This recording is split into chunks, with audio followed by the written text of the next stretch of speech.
The Jeweled Slipper, a Hindu legend.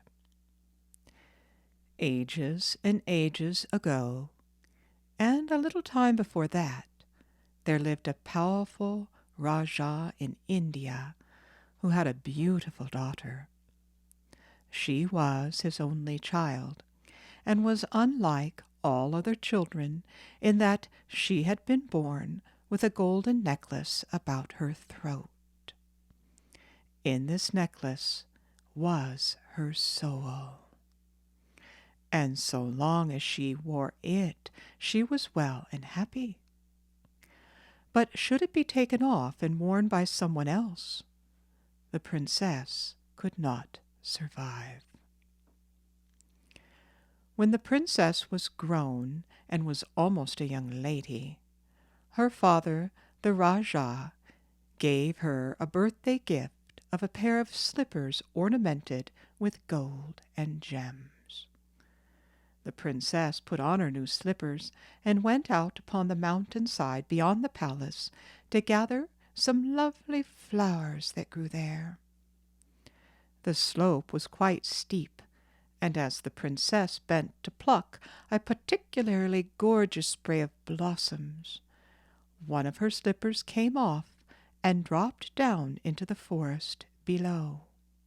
Now it happened that a prince from a distant kingdom was hunting in the forest that day, and he happened to find the slipper. He was so charmed with its dainty, slender beauty that he desired to find its owner and make her his wife.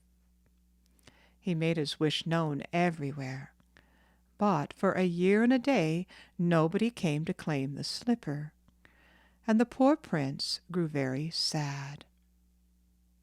At last some people from the Rajah's country heard of it, and told the prince that the Rajah's daughter had lost just such a slipper, and where he could find her. He at once set out, and soon the Rajah's court was reached. The prince presented the slipper and begged that its owner might be given to him as his wife. As he was an excellent and handsome young man, the Rajah gave his consent, and the princess gladly accepted him as her husband. After the wedding they departed for the prince's country. Now the prince had several sisters, and when he reached home they welcomed him and his bride. For some months all went well. Then one of the sisters admired the bride's necklace and determined to have it. One afternoon, when the princess was resting, this sister stole the necklace and put it on her own neck. No sooner did this happen than the Rajah's daughter sank into a deep sleep, and though her face did not lose its bloom, she lay like one dead and could not be roused. Every day the prince went to see her, for he loved her as much as ever, but nothing he could do would bring her back to life.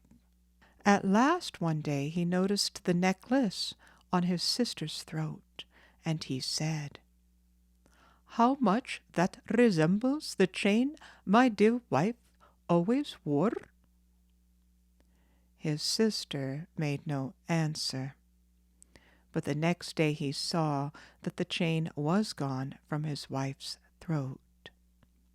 So he called his sister and made her put the chain back on the throat of the Rajah's daughter.